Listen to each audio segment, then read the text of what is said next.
Good evening, everyone. Good to see you all. I've come to do a session with you titled Ready, Get, Set, Go. And it's all about the return to football from a refereeing perspective. And I know that people might be joining us this evening as a newly qualified referee or someone who's perhaps a bit more experienced at a high level of the game or an observer. So hopefully tonight, whatever role that you're playing in our return to football, hopefully there'll be things here that resonate with you and that you can take away and take into the restart and your personal restart so that it's a little bit more effective for you. And after quite a bit of a break and a big break for a lot of us, I was just saying to Chris, my last game was the 7th of March.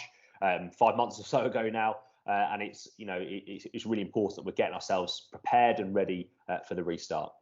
I'm conscious that this is online, and ideally it would be great to be face to face with you all, so we can get a bit of interaction and get your thoughts and stuff. So if there are any questions, I will pause throughout, and if you want to press the little raise hand button on Microsoft Teams, or you want to just type something into the chat box, feel free to do so. Or as there's not a huge number of us here tonight, I don't mind if you just want to kind of unmute yourself and just kind of interrupt me with anything that you might want to ask. So we'll try and make it as interactive as we can, and there are bits that I would like you to get involved with and have a think about, some video stuff, etc., etc. So we'll go through that as we get there. So tonight, there's three kind of parts to this presentation. The first bit is around how we can maybe kind of think backwards, think back to the last time we were out refereeing. Some of you may have done a pre-season game or a non-competitive game already in the last couple of weeks, but we're going to think a little bit further back than that and how we can use that to get ourselves ready for a restart of football. We're then going to put together a plan that we can then go and implement and look at the different kind of aspects of that potential plan to get ourselves set for the restart. So what is it we need to go and focus on and make sure we're going back in kind of tip-top condition, both mentally and physically. And then finally, we'll have a look at, okay, so what is the technical side of things that we can perhaps start thinking about and developing within our game, within our refereeing, so that we can go and referee effectively straight away from the off, and hopefully enhance our refereeing kind of profile going forward for the remainder of the season as well. So 3 parts of the session, and we'll kind of break up each bit as we go. Just to introduce myself, as Chris said, Football League referee. I've just finished, or kind of 2/3 finished, my first season as a Football League referee, going into my second season, which will be restarting in September. From Bedfordshire originally, I've kind of gone back up north for a bit of refereeing up north, so experienced kind of football a bit around the country, and you can see on the screen kind of my different kind of jumps from level to level. I was fortunate to kind of get from level 2A to level 1 in one season. Prior to that, a couple of years at each level to get a bit of experience and work my way up. So straight into it, we'll go into ready. And the first thing I want you to do is have a little think about, just in your head, that your first ever game. I'm sure this is something that resonates with you, throughout your career, your first ever game that you refereed. I can remember mine. It was AFC Luton, which you can see there. I managed to dig out the archives online somewhere and found my first ever game. And actually, that was a picture of it there at the local park. And that might be somewhere where we're all still refereeing quite regularly as well. And the reason why I mention that and get you to think back to then is just because whilst we have had a long time out and away from football, I want us to realise how important grassroots football is to us as referees. All of the skills that we develop and grow within our first few years of refereeing, they're the basics that we depend upon throughout our career. And that's the main learning ground. So all the skills that we might now be at level 6, 5, 4 and beyond, all we're doing is enhancing those fundamental skills that we developed from our first ever game through to where we are now. And we might be stepping back into some grassroots football, whether at the moment you do referee at level 4, it might be that you're kind of getting going again with some kind of more local football. As we know, it's unpredictable and it presents a number of different challenges. So just have a little think now, what skills have been your foundation and, what are the ones that you kind of depend upon? So here's some examples. For me, kind of 3 that I've picked out as ones which I know were really important, in my first game, and I still try and work on and try and develop and utilize it in my game now: people skills, preparation, and coachability. And what I kind of mean by those 3 things, and we're going to touch on these as we go through this presentation, is the idea of, can we get on with people? Can we get the best out of our team? Can we work well with players, with managers? Can we work well with parents, that may be involved in youth football? That's a real key skill that we've got to have as referees. And if we can develop that, at the starting grounds, at grassroots level football, and then enhance that as we go through our different steps of our career, that's going to make us a really effective referee. Secondly, preparation. I mean, it's a pretty obvious one. Are we prepared? Are we going to be prepared for the restart of football in the next few weeks and going into September? So what preparation can you put in place in the short term, but also on an ongoing basis as well? What does good preparation look like? And again, we'll touch on that in a short while. And then lastly, is the idea of being coachable. And this is something which was kind of drummed into me as a grassroots referee, back in Bedfordshire, was the idea of, can you take on feedback from an observer, from a coach, from, even from clubs potentially sometimes, and filter out the feedback that is going to be useful to you, the bits that are really going to add value to your refereeing, and then can you go and put that in place? And so, whilst yes, it's a bit of a corporate word, coachability, it's something that is really, really important for us as referees. Can we take on feedback and improve in readiness for our next game? So I just wanted to highlight that, the importance of, as we prepare and go into our first few games back, where perhaps we've not refereed properly for a good few months, I want us just to think back to that first ever few games that we had as a referee. What are the real important skills, the real strong attributes that we needed to have then, and how are we going to reuse them and enhance them as we get going again at whatever level we are? I know I certainly going to be when I'm returning to football in September. I'll be thinking of all of these skills that you can see here.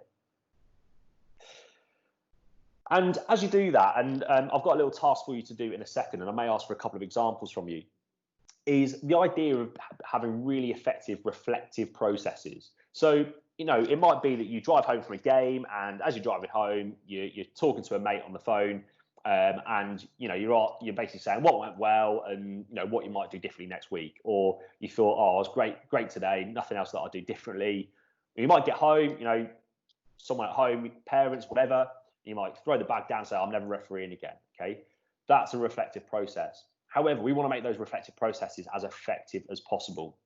So on the screen is different types of reflective processes that I quite like kind of using, or would be really effective to use as a referee. So can we read around topics that we want to improve? So laws of the game, the FA kind of safe return to football guidance and stuff like that, or any specific technical stuff. Can you read about the topics that you perhaps know you need to work on that particular skill? Could you ask others? So, do you have some colleagues that are also referees that you can kind of get on the phone to, WhatsApp or whatever, and ask them, what would you do in this situation? You might send them a video clip from something you saw on TV, and you asking them, what would you do? Okay, and why do they do that? You might watch. So I'm sure you've probably watched a lot of football on telly over the last few months. Watching what's happening and perhaps thinking about how you might referee that. But these last three are ones that we perhaps don't do very often as referees, or have the chance to do because we've got so many games, or we've got kind of busy things going on elsewhere. These are the things I want you to try and think about how you might use these reflective processes. So actually thinking about, when you think about that penalty that you give on your game back, how did you feel in that moment? What was going through your head? What kind of were the triggers to make you give that penalty? And how would you improve them? So we don't often think about, in that level of detail, how we're refereeing on the field. Talk. So do you go out and talk and share your own experiences with other people, within a coaching group, for example, or within a referees association? Actually, someone's going out there and talking about your views and experiences in the game could be a good way to reflect and help you improve ready for your next game.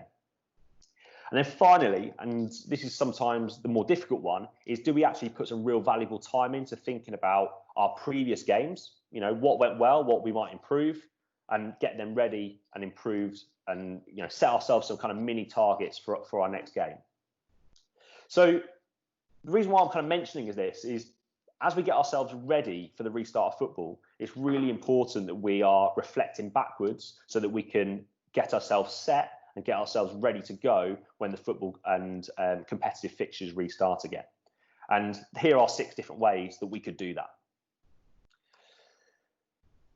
So what I'd like to have a quick think about, or if you've got a pen and paper in front of you, it'd be useful as well, is actually come up with 3 things that's like a reflective example. So think back to the last game that you refereed, or some of your games last season. Can you think back to certain areas of your performances that you would need to improve, or things that go particularly well for you? So it could be a strength. And what I want you to do is try and have a little think about what reflective processes you might use to then improve that particular area of the game. So for example, here's mine, and this is one that I did over lockdown, and I've been trying to work on using some of these different ways of reflecting to get ready for September. So firstly, like as a first example, getting the balance right. So I know that I need to get a better balance between the expectation from clubs and players and managers and the observer. So getting that balance right, and we'll touch back on this. And my way of reflecting on that was to go and ask my colleagues, ask my coach, to watch some football. So making sure I'm looking at what's happening around me, and actually spending some real valuable time to think about that area of my game and put a plan in place to get myself ready for the restart. So the outcomes, what I did was I've gone back over my games. I've identified particular decisions that I would have improved, or particular kind of pieces in games where I could have got the balance right, and tried to kind of reflect and think about what I would do differently next time. So that was just one example. So what I'd like is perhaps just take a minute or so. If you can kind of come up with 1, 2, 3 examples in your head, or if you want to type it into the chat box for me, or if you want to kind of press the raise hand and you're happy to contribute verbally, just to kind of get an idea from you guys, what would you reflect on as your particular area of refereeing, and how would you improve that going forwards? Let's give you a couple of minutes to do that, and then maybe ask for a couple of examples.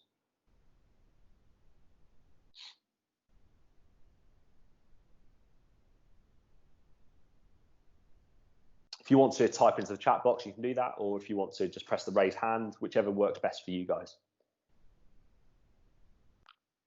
It'd be good to get some examples.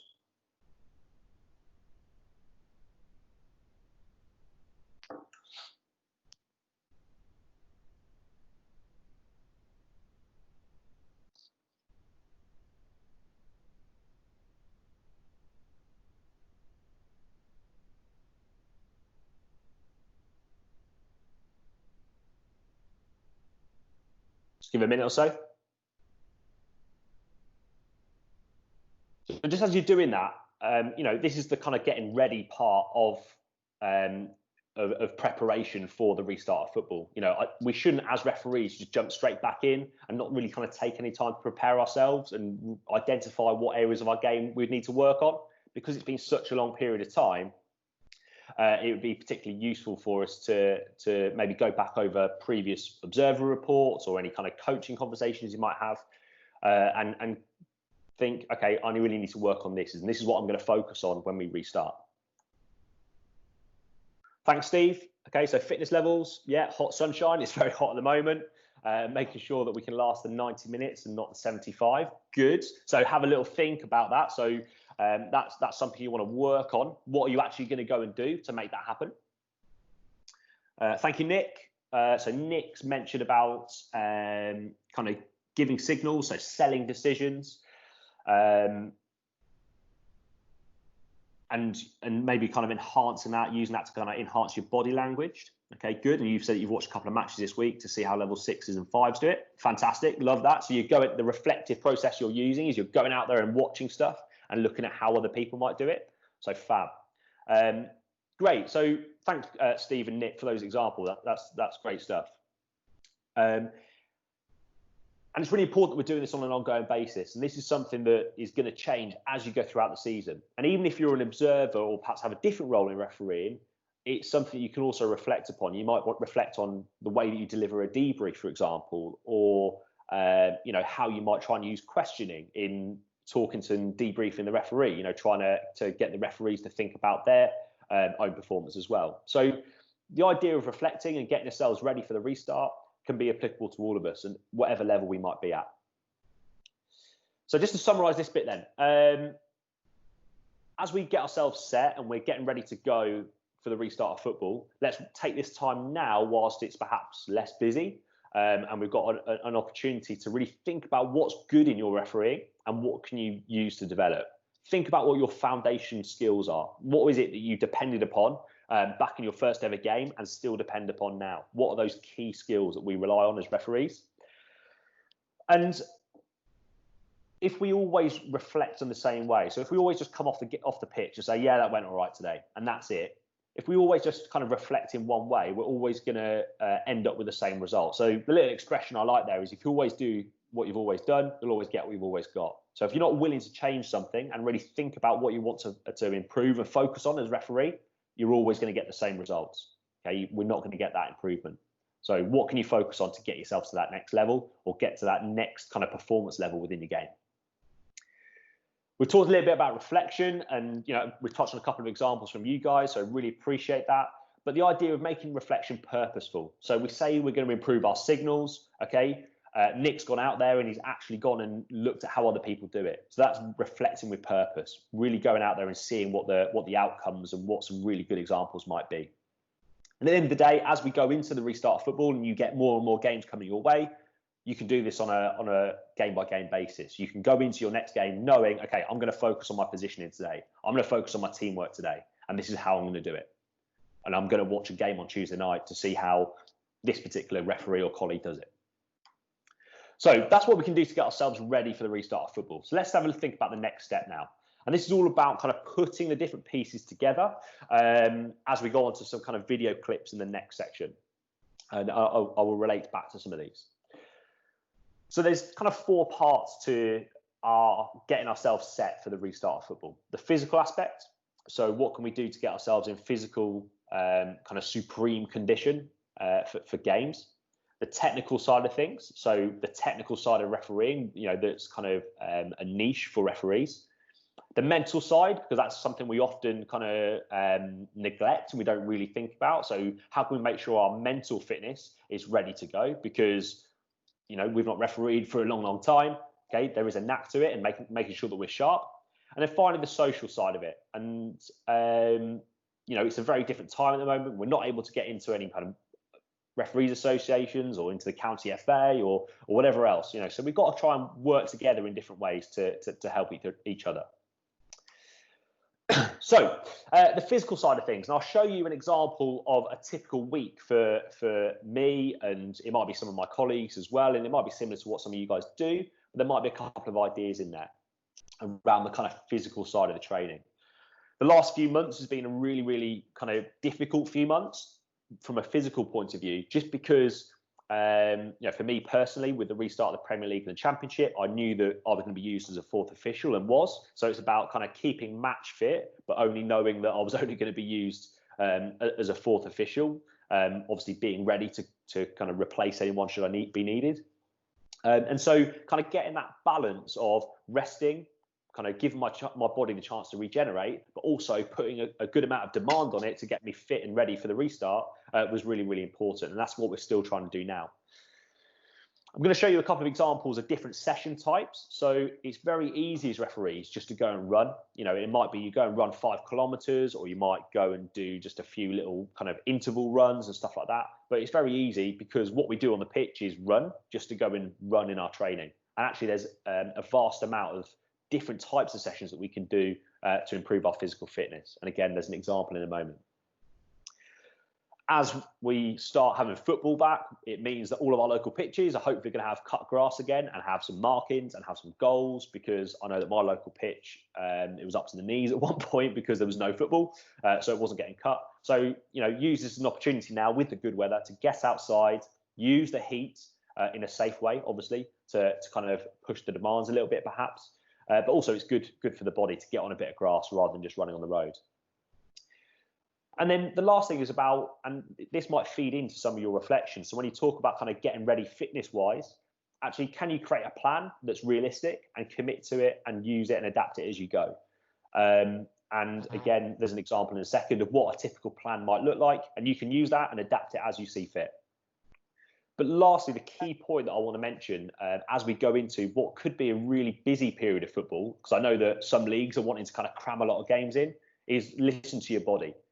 Whether you are refereeing youth football and you're doing, a Saturday and Sunday, and it's red hot outside, if your body's, telling you, okay, you need to take a few days rest, then do that. Okay, listen to the body. It's a busy time, and it's going to be demanding weather, particularly in August. So, that if the body's telling you to stop, or the body's telling you, yeah, go out there and do another session, then listen to it.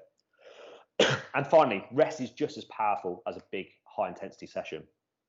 So here's what a typical week has kind of looked like for me over the last few months. There's a few kind of changes here and there, but there's a number of different session types throughout the week, and you'll notice it's not all just running. So there's a mixture of kind of strength work, kind of mobility and stretching work, but also a chance to rest as well. And this is going to change as games kind of come back in, because typically on a Saturday you wouldn't have a chance to do that. It might be that you have a game and then have to have a rest day the next day. But I want to first mention about mobility, and this is one that is being pushed quite hard for us on the PGMOL. And by the way, a lot of this has come from the PGMOL. Is the idea of actually taking some time just to stretch, just to maybe get a foam roller or something like that. Even if you referee one game a week, it's really, really valuable to get out there and do something good for your body, a bit of mobility, a bit of stretching, and it gives you the chance just to freshen the legs up and hopefully prevent any injury. And that's something which we often neglect, because we think, oh, it doesn't feel like I'm working out, so therefore it's not really doing anything for me. But actually it's doing a real positive stuff for your body. You can see there's a couple of kind of running sessions. So without any games happening at the moment, kind of a high intensity kind of 5 kilometers, and then there'll be they've enjoyed putting in some lovely long recovery runs, but that's just kind of dropping off the intensity, but also putting in some strength work. So if we can build our strength, whether that's upper body or lower body, again, that's going to help prevent injury. It's going to make us stronger. It's going to make us more powerful when we want to get into that little position in the penalty area, or we want to change our angle quickly. If we've got a really strong upper and lower body, we're able to do that. And we're able to do that quicker, with more power. And we know we're going to have the confidence to get anywhere on the pitch at any point when we need it. So this is a typical week.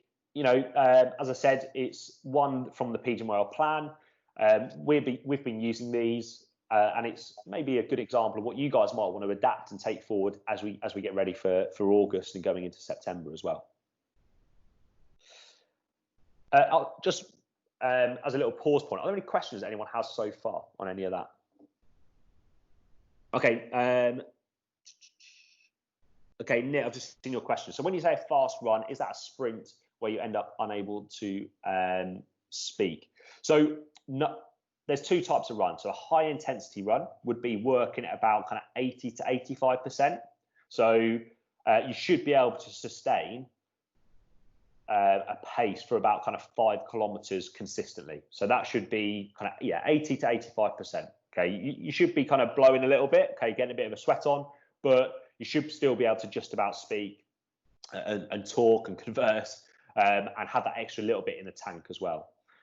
It's these sprint sessions where it's pushing the intensity beyond that. So you're working kind of 90% upwards, where a sprint, you might just sprint 20 meters and then you're going to recover for maybe 90 seconds and then go again. So it's kind of at maximum intensity for a really, really short period of time and then dropping off. And then the interval run, I just kind of put fast run in here. It's just aiming for as fast as you can maintain for all of the intervals. So not necessarily a big sprint for 500 meters, and then the other 4 ones are really slow. Trying to find a pace that you can maintain across all 500 meters. So trying to think about what we might do in a game, all the different speeds we might run in a game, and trying to adopt them and use them in our training, really. So putting in some sprinting, putting in some kind of fast pace runs, and then adding in some kind of lower intensity movements as well. Okay. Are there any other questions so far before we move on?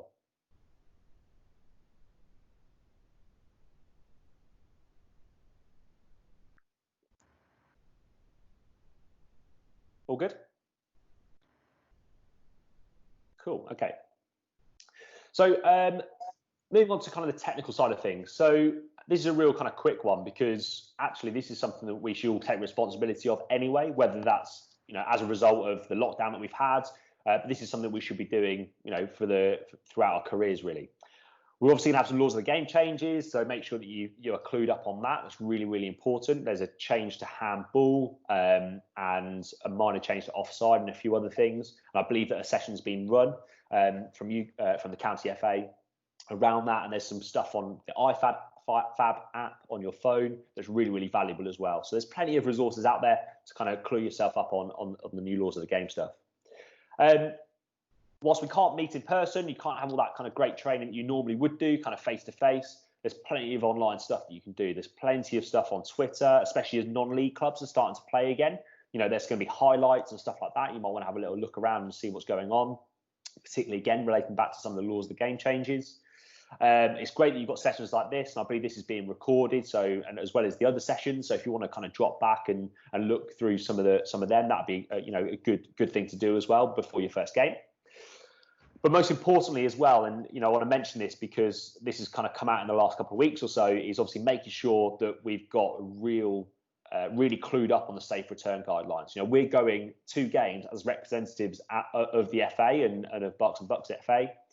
It's making sure that we are kind of role models with this safe return, and something that perhaps is going to be new to all of us. And I'll talk about this in a bit more detail shortly, and kind of my experience as well over the last couple of months of it. So let's just make sure that as we go into that first game back or first few games back, we know the laws of the game changes, we're up to date on our technical side of things, and we know all about the safe return guidelines, because that's going to be really, really important. I think the mental side of things, our mental fitness is something we often neglect and we often kind of forget to think about. We focus a lot on our physical preparation, but our mental preparation is just as important. Especially as some of us might have, had some challenges over the last few months, and it's been a long period of time without being able to get outside and do what we love, and that's referee. We've got to now start having a real positive, sustainable routine. So for me, that sustainable routine is making sure that I'm going out and doing my run in the morning, because when I get back, I feel good that I've done it, it's out of the way, and it means I can then kind of get on with my day. And that's been a routine that I've tried to carry throughout the last couple of months. That might work for you. It might be that you have something else that you enjoy that you can go out and do and build into your routine. But as those appointments start dropping through, start getting that plan in place, get that preparation in place. So you turn up on Saturday afternoon or Sunday morning and you're ready to go. You've got that mental preparation, you've got a real positive mindset, and you're feeling fit and healthy to go out there and referee. I mentioned food feeds the mind, and this has been something that I've been trying to work on, because prior to the last few months, my diet has probably been a little bit questionable. There was something that just could certainly be worked on.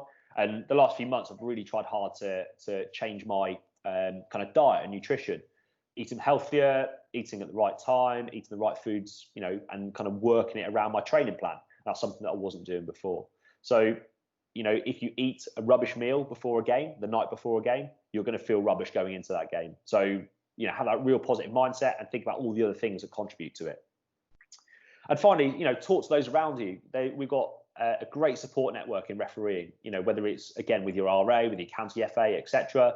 There's lots and lots of support out there. So if you are, anxious going into your first few games back, or, a situation comes up in a game that you're not sure about what you should do, talk to those around you. That's what all of our support network in refereeing is there for. And it's really important that we're supporting our kind of mental fitness to make sure we're really sharp and we're ready for 3 o'clock when that kickoff comes. And then finally, and it kind of touches upon everything we've just said, we've missed football. We've had a lot of football on telly, but it's not quite the same as being out there and doing it for yourself.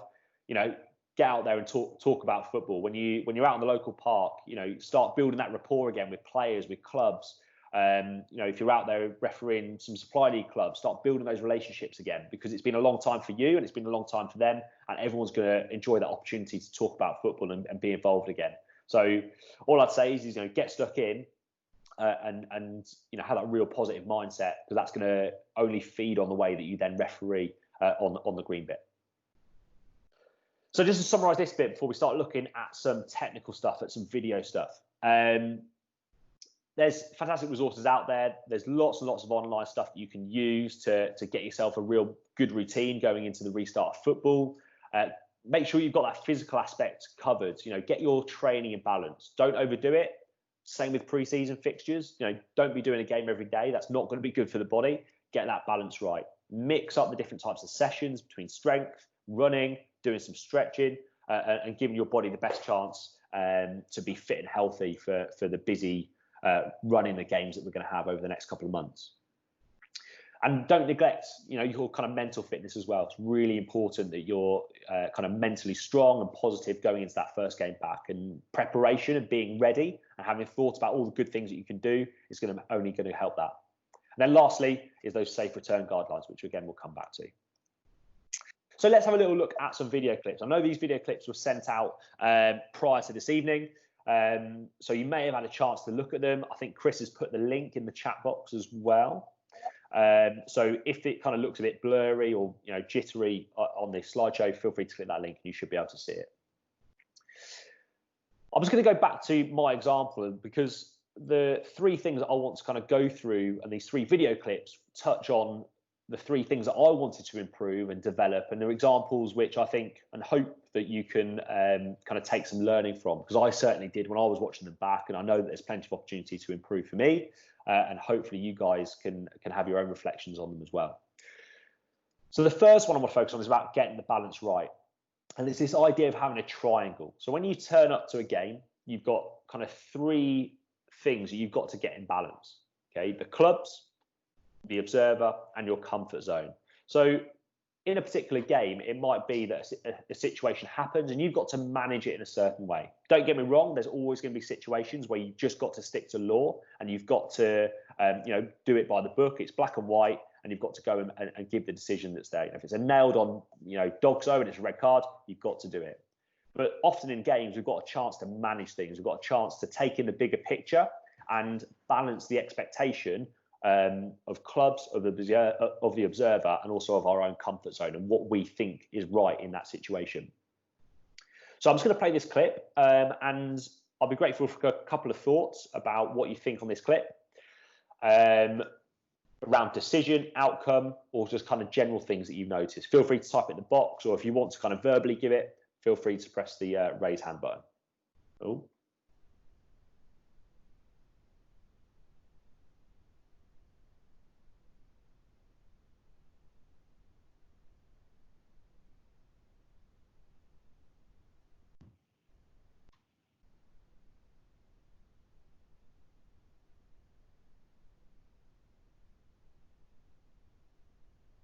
I'll play it one more time.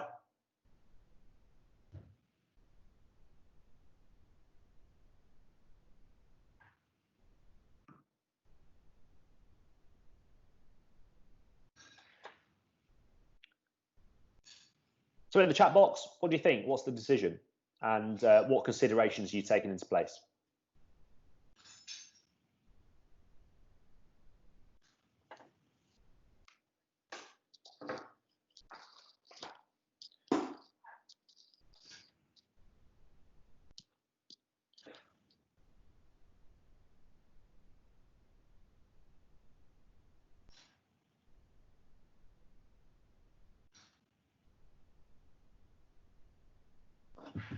Right, once more.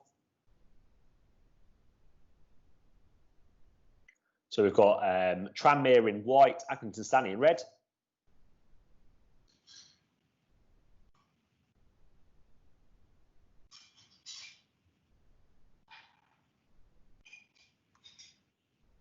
What's our thoughts on decision? Anyone want to put what they think? Okay, thank you, Nick. Caution for stopping kilometres intact due to holding. Okay, thank you. Anyone go along and agree with that? Or anyone have an alternative opinion?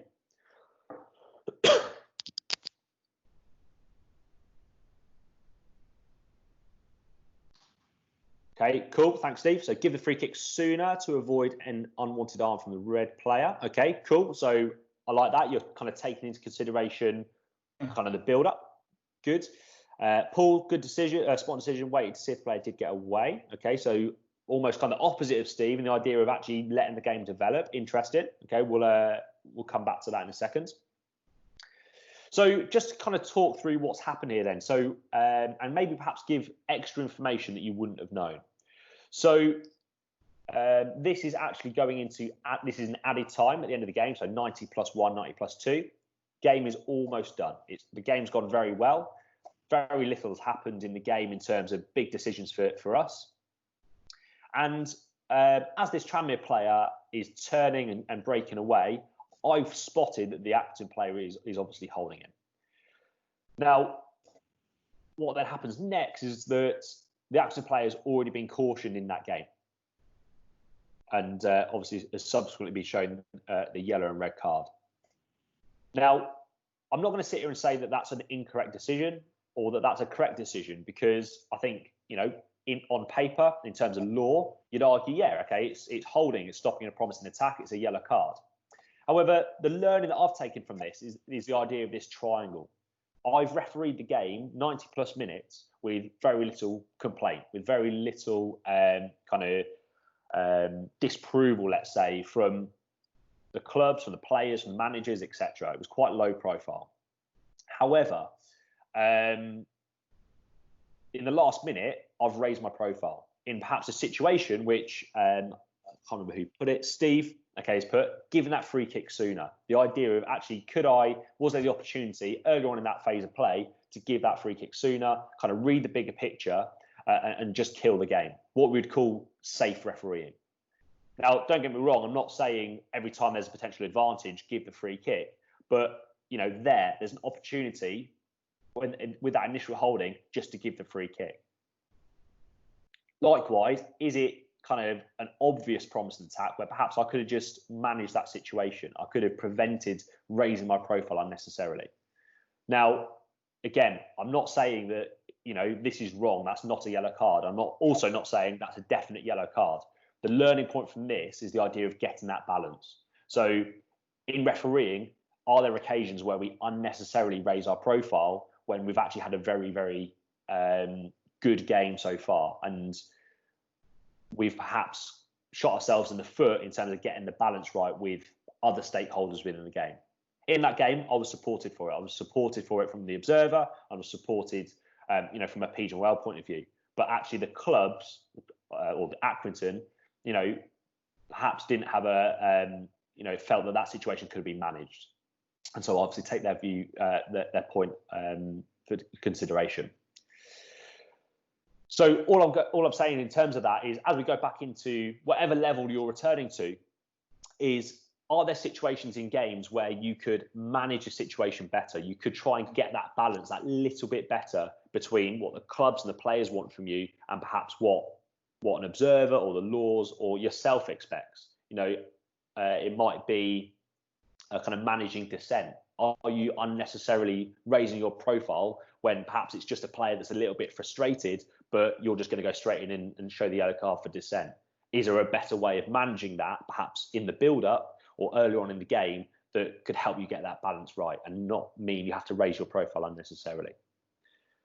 Don't get me wrong, I'm not saying ignore stuff. I'm not saying, ignore clear and obvious, situations that happen in front of you. There's plenty of grey area in football where we can perhaps really add value to decisions and add value to the game. Any questions on that one? Or any kind of differing opinions or thoughts?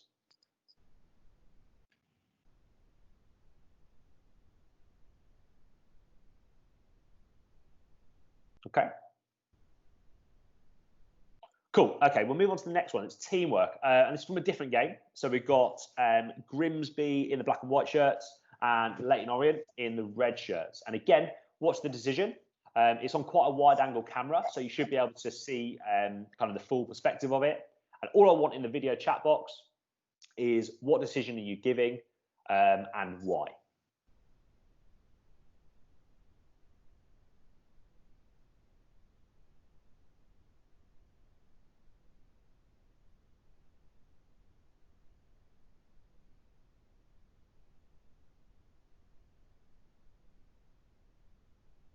Okay, you'll see it again.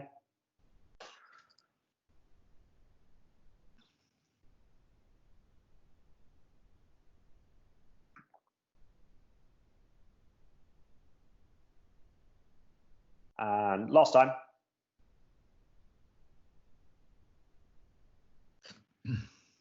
Hopefully that's not too blurry for everyone. Okay, so I'll give you a few seconds.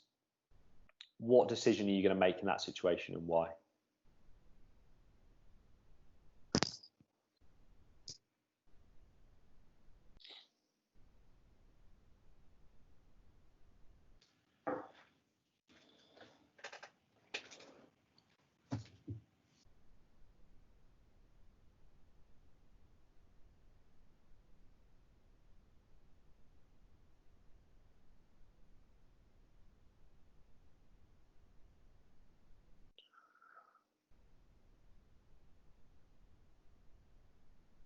Any thoughts?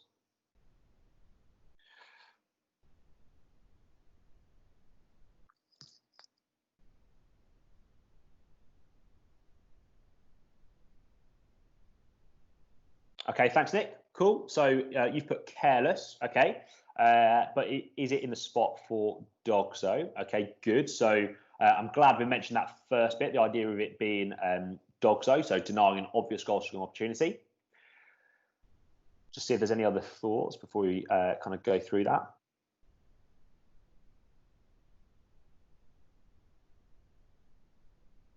Okay, so let's have a little think of this from the point of view of dogso, denying an obvious goal scoring opportunity. So we've got Grimsby Town on the attack here. The ball's being played over and across. Oh, I meant to pause it. Apologies. The ball's been played over and across. And when this player receives the ball and knocks it beyond, what we're weighing up this situation is this an obvious goal scoring opportunity? Okay, and you might be sitting there thinking, yeah, okay, could be. Or you might be thinking there going, no, for X, Y, and Z. And you can have your opinion on that. And, you know, this is a clip that might kind of split a room. But what I want us to think about is the criteria. We'll go through the criteria and then we'll go through what the kind of expected outcome would be. So in a dogso situation, we've got to think about proximity to goal, so the distance to goal, the proximity and placement of other players. So in this case, it's the red players, they're the defenders. And we can see that there's one close, but he's the one that's making the challenge. And in reality, we haven't really got any others that are within playing distance of the ball. The goalkeeper is the only one between the ball and the goal. The other one is control of the ball. So does the attacker have control of the ball in this situation? Yeah, the attacker does. And the speed and direction of that movement of the player. So he's moving clearly towards goal at speed. And if we kind of put all those things together, you'd probably argue, yeah, this is a dogso situation. Okay. As a result, expected decision would be it's outside the penalty area. It's a denying an obvious goal scoring opportunity. Therefore, it's got to be a red card. Okay. Now, unfortunately for me, this was a situation which I went yellow card on. I didn't feel it was dogso, and I'll go through why. And the kind of key learning point from this.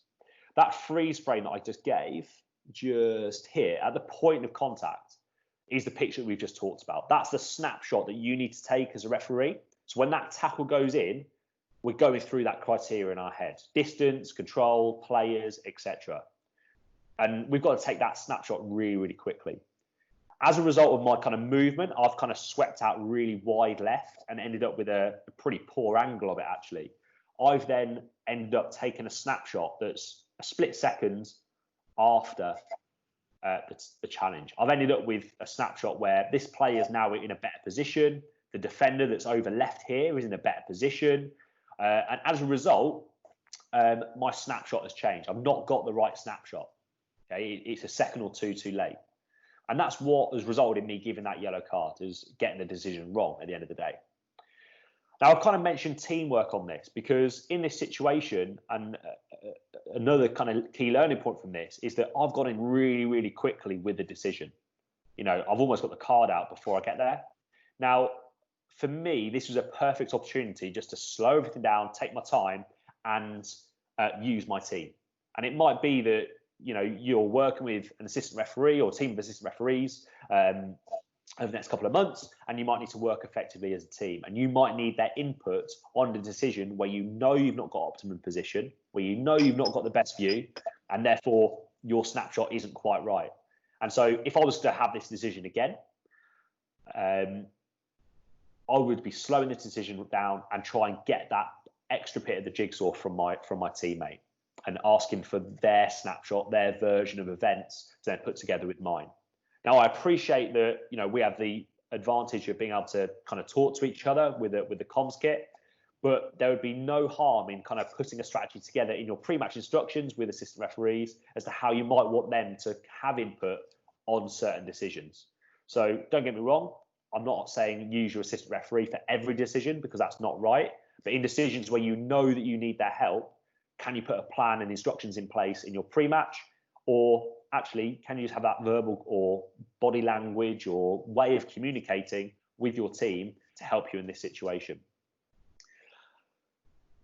So the kind of key learning points for me, and you know, you might have similar observations, or you might have your own viewpoint on this decision. Firstly, is movement is really, really important about generating the right angle. In this video, I've got the wrong angle, and therefore that's resulted in me getting the wrong snapshot. So that's the second learning point. When that challenge goes in, when that penalty tackle goes in, or the dogso tackle goes in like this one, it's about getting that right snapshot. Okay, don't get there too late. Don't get there too early. You've got to picture that right. You've got to get the perfect timing. If you know that you've not got the right snapshot because you're in that bad position, or you know you've not got all the information you need, then we've got to use our team, use our assistant referees. Now, I appreciate that some of us might not work with neutral assistant referees, and so, you know, that third learning point perhaps is not relevant. So therefore, I'd say those first two learning points around positioning and taking that right snapshot become even more important. So if we can work on getting in those right positions, then we're going to get that right snapshot for those key decisions that we have in the game.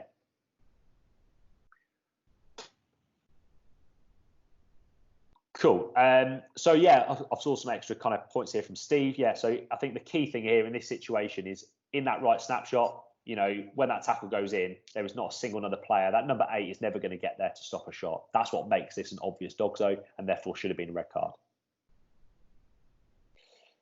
And then finally, I want to talk about improved use of advantage, because this comes down to, again, the idea of like getting the balance right, and that first kind of technical bit that we looked at, that first clip, because there's situations where we can perhaps be too black and white in situations. So in that first clip, perhaps I could have managed that yellow card and therefore not raised my profile. This is almost a clip of kind of the opposite nature. I perhaps needed to get involved sooner or kind of raise my profile a little bit further to add value to the game.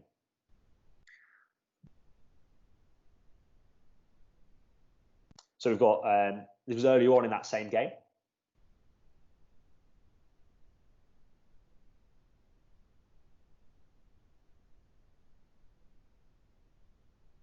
So as you're watching this, just again, feel free to kind of put any thoughts, comments that you have in the chat box around decision or what you think of this particular incident.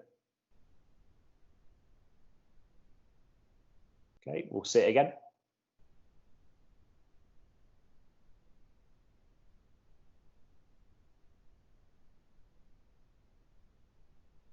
The tackle goes in by the red 8. Advantage is play to Tranmere.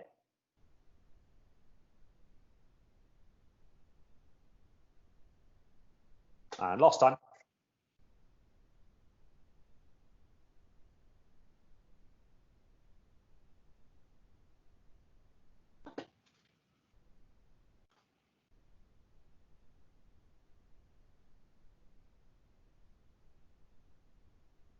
Okay, so any thoughts on that one? So we've seen a tackle go in, advantage is played. What's your interpretation of that?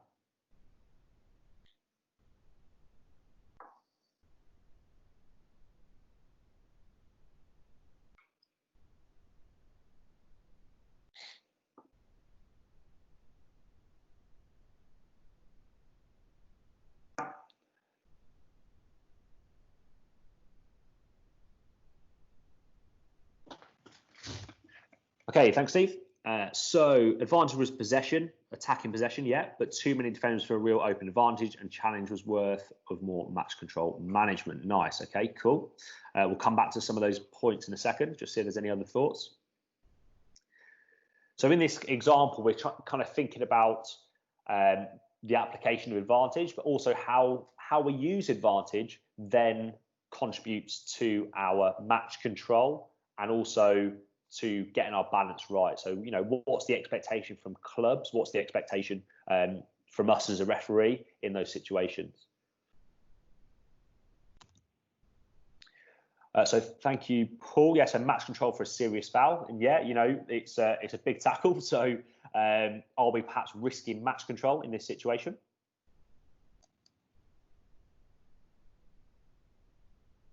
I'll come back to that second one around the Tranmere players. So, and thank you, Richard. Yeah, so was it a good place to try advantage? Yeah, is it really in that attacking place, kind of feeding on to Steve's points? You know, is it actually truly an advantage? So let's go through this. Some really good points there.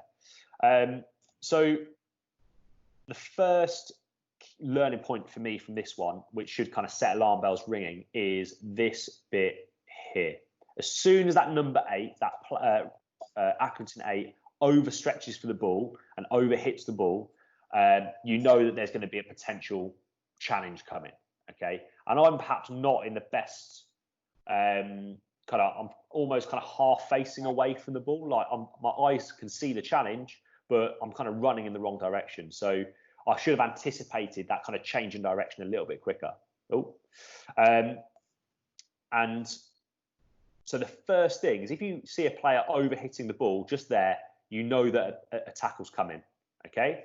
Now, this tackle, again, you know, has had differing opinions from those that have seen it. Some people have said yellow card, some people have said red cards. I'm not going to worry too much about what, you know, tonight about whether it's yellow or red. I think the next kind of few seconds is the most important thing.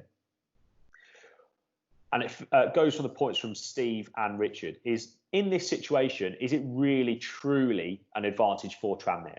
Now, yes, the player has a lot of space in front of them, okay, and a lot of space they can attack into, but we've got a huge outnumbering of red defenders to the Tranmere attackers.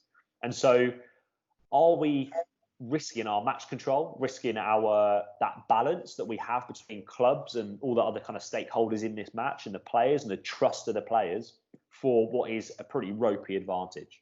So had I have just given the free kick and dealt with the tackle, dealt with the injured player, would I have got that balance a little bit better? So when we think about playing advantage, there's a number of considerations. And Richard said, you know, around location, the place of it, the place of the ball. And when that first kind of drops out, when it's in that middle third, you know, that's the middle third of the pitch. It's not really an attacking area of the field. So it's never going to be a true attacking advantage for Tranmere. So you can see, and I'll let this play through now to a little bit later on, and how we actually end up stopping the game. So the player's still down injured. It then relies on Accrington kicking the ball out. It then involves, you know, physios coming on, players kind of coming to me, challenging me, etc., etc. What could have been a very simple, tidy decision to give, just go bang, give a free kick, yellow card, could have been, you know, we could have prevented all of this kind of messiness that's going on. We've got a player that's coming to confront another one. And this was the only kind of key flashpoint in the game, other than the second caution later on. But, you know, this was an opportunity just to stop the game, raise my profile in a positive way, and come in and give the decision and build the trust and the balance with the players and the clubs. So around improving use of advantage, that's something that I've been kind of looking at, and I've looked back at other clips of my own performance. It might be something that you might want to work on and think about as well. Particularly as we get to kind of grassroots level of the game and youth football, we've got to think about the skill level of the players. You know, I have to kind of take all of those different factors into consideration in League One, League Two games. And, you know, you take those exact same factors into consideration throughout the different levels of the pyramid, right from grassroots all the way up. It's the same considerations, and we've got to apply them based on those considerations that we're using. So skill of the players, where it is, you know, where are all the other players, and actually how serious the offence is. So this feeds into the idea of getting that balance right. And the last thing, and this isn't a video clip, but it's the last thing I wanted to highlight before the last kind of thing for this evening, is around expect the unexpected.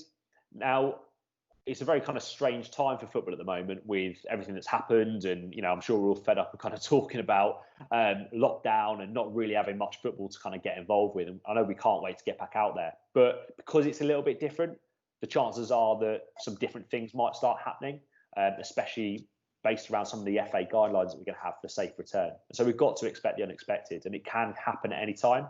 So for me, an example of this was this season, my very first game as a Football League referee. My whole career, I'd gone through all the kind of different levels with never having one of my colleagues go down injured. And unfortunately, one of my colleagues needed replacing in my first ever Football League game in front of a few thousand people on my EFL debut. And that was a situation which I've never had to deal with before. And it kind of goes back to the idea of being prepared. Be prepared for any eventuality.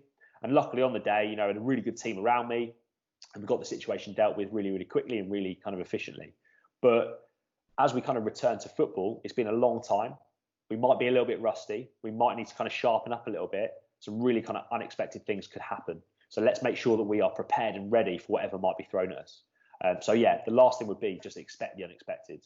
Okay, anything can happen at any time, especially in kind of parks football where we know and why we love it. It is really, really unpredictable. So the last thing I want to touch on before we close for tonight was just around the kind of the safe return. And, I'm not going to go into lots and lots of detail because I'm certainly not the expert in talking about this. The colleagues at County FA and from the FA are certainly the ones to do this, but just kind of share my experience so far on it, and also kind of some considerations that I'm going to be using going forward. So the first and obvious one is just the idea of, read the guidance carefully. It's there for a reason. It's there to enable us to get football back. So if we follow that and we really act as role models as referees and have that positive influence, on the players, etc., that's going to make it a safe return for everyone. So, if you're not sure on something, the FA guidance is pretty comprehensive. So they always kind of revert back to that. At the same time, and this is something that's was reinforced to us when we were returning back as well, is that the laws of the game are in full effect. So just because things are a little bit different at the moment, the laws of the game are still there to be refereed to. We've still got to take into consideration, refereeing the game as we normally would.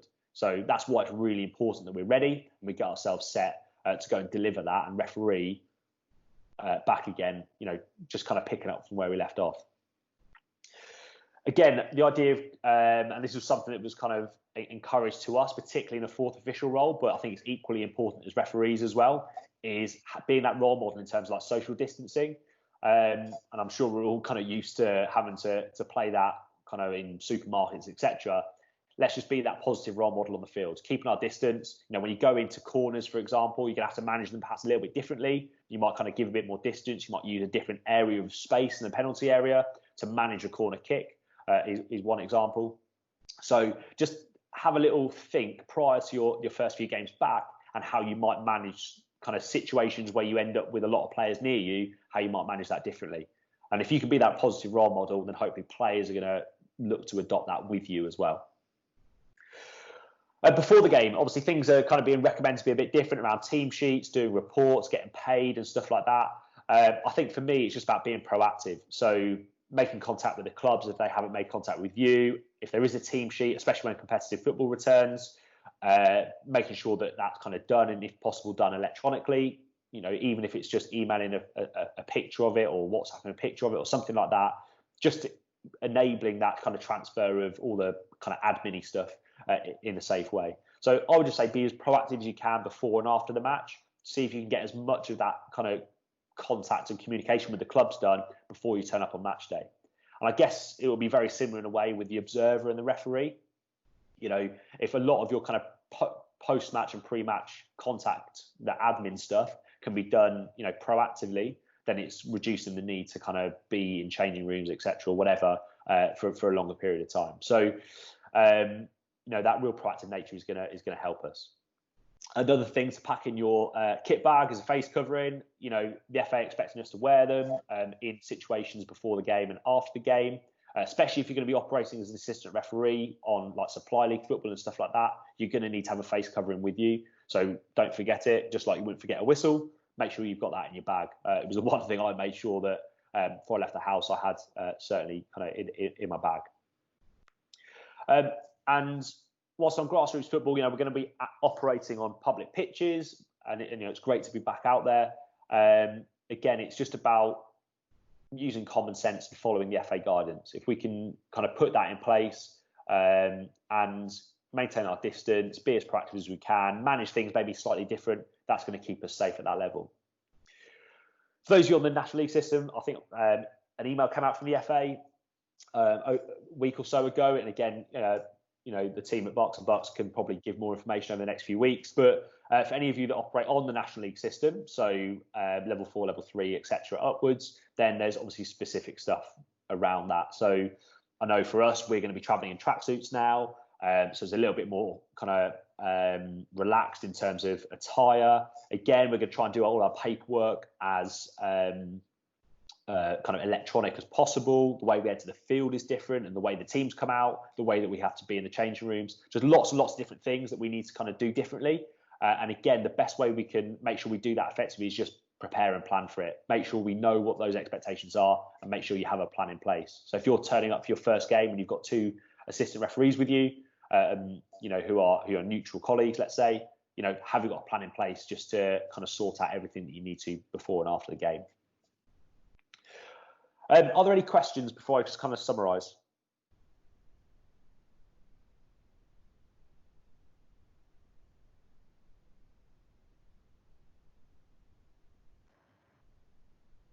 I was just going to say, Will, so the guidance obviously has come out for referees, and we probably will be circulating that again just to make sure that everyone's got it to hand as well. Cool, yeah, I think, and it was quite comprehensive, but they also did like a summary one as well, which is like a 1-page thing, which pretty much gives you all the key headlines. I think that's right. Chris, is that correct? Yeah. So, it's maybe worth just having on your phone or having in your bag just in case. Clubs have their own thing as well, so everyone should kind of pretty much know what's expected. All I'd say is from a refereeing perspective, use that kind of getting ready, getting set, and all that preparation just to build in all the kind of safe return stuff into that, and make sure that you're ready for it. Any other questions, kind of generally speaking as well? Anything at all before we finish?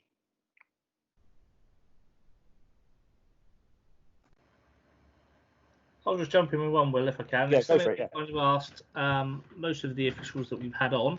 Yeah. So we're just trying to see if there's a consistent theme going on. Is there one piece of advice that you have been given that you still stick to religiously? Oh, good one. Yes. I think the one for me, which my first ever coach kind of mentioned a lot, was around control what you can, or control the controllables. So as referees, there's lots and lots of things we can control. Some of them were mentioned, being fit, knowing the laws of the game, etc., etc. They're all things that we have control of. But also there's lots and lots of things we don't have control of. We don't have control of how players behave. We don't have control of how good a team are. Okay. So let's focus our time and attention on what we can take control of, and not worry about the things that we can't. So that's one that I still try and focus on. I try not to worry or kind of get bogged down with thinking about things that are out of my control, and I just focus on what I know that I can kind of take charge of. So that's the one thing that I say I kind of have taken right from the beginning all the way through. Okay, excellent. Has anyone got any further questions for Will before we wrap up? Just one, Will. Yeah, go for it. This is Steve. Obviously, you showed the advantage, and with some of the younger levels on the call, it's interesting to point out that at the grassroots level, the teams practice the free kicks rather than advantage. So where we had the free kick in the middle of the park, it's better then to have a free kick where they can get their forwards up for the attacking the free kick rather than an advantage, which they don't train for. Yeah, 100%. Yeah, really good point, Steve. Thank you. Yeah, you're 100% right. And clubs and players, again, it comes down to skill level and what they can practice. Some teams would much rather have that big long ball into the penalty area, because that's more of an attacking advantage for them than trying to play, like the example that we saw. 100%. Yeah, thanks, Steve. Really, really good point. Okay, so just to finalise then, so the last bit was around go. So when football restarts, we've really got to make sure we're prepared and ready. We've looked at a couple of kind of key themes, things that I've focused on and that I reflected upon, and I'm going to be working on as we go into the restart. And hopefully there was a couple of kind of nuggets of learning that you can take away from that and build upon. Let's kind of take the chance to think backwards and put a plan in place. What are you going to focus on as football gets going again? How are you going to make sure that your performances are effective, and make sure that you kind of keep fit and healthy and you're performing at the top of the game? Some of you will be in for promotion. Obviously, you want to make sure that we're putting yourself in the best position to achieve that. And that kind of reflection and building and working on things is gonna kind of push you, not just being ready for the next level, but the level after that and level after that. So a real good opportunity over the next kind of month before the competitive football restarts to get yourself in a really, really good place. And lastly, that kind of second from bottom bullet point, let's make sure we're going out there and having really effective performances. How are we going to go out there and be effective referees from the off? We don't want it to take 5 games before we're refereeing well again. We want to referee well from the very first game, whether we're refereeing on the 14s game or we're refereeing on, the contributory leagues. We want to be, get going from the off. But most importantly, let's make sure that they're safe performances, not just in terms of COVID, but also in terms of the way we referee. Let's get that balance right. Let's make sure that we're taking the easy opportunities that are presented to us, giving the safe free kick, giving the safe foul, using our team to help us, so that our performances are not only effective, but they're safe ones, which are really adding value to the game. So just to summarise then, the current situation away from football has been frustrating. It's been challenging. I'm sure lots of you have probably been fed up and bored of being sat at home on Saturday and Sunday. But now, as we get going again, it's a really good opportunity to progress, not just in terms of levels, but just progress and develop your skills. So let's get ourselves ready. Get ourselves ready in terms of our training, our development, and by thinking backwards and what you are good at and what you can develop as a referee. Then we can get set, think of those 4 areas of fitness, the technical side of things, the physical, the mental and the social, and start building yourself that really positive routine as we return to football. And then finally, as those games do get going in, let's deliver that really strong start.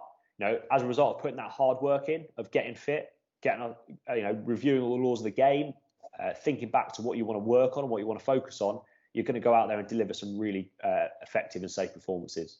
So think about that real strong start. Let's hit the ground running from that first game back. So I appreciate that's kind of been quite a broad one at times, but for me, I wanted to kind of think about this idea of ready, set, go. As referees, we've spent a long time away from football now, and we really want to make sure that when we get back going again, because we enjoy what we do, we care about what we do as referees, we want to make sure that we're delivering those really, really good performances. So thank you very much for your time. Thanks for your input. Hopefully that's useful for some of you. If you do have any final questions now, I'll feel free to ask them, and I'll do my best to answer them where I can. Or if not, I can hand back over to Chris.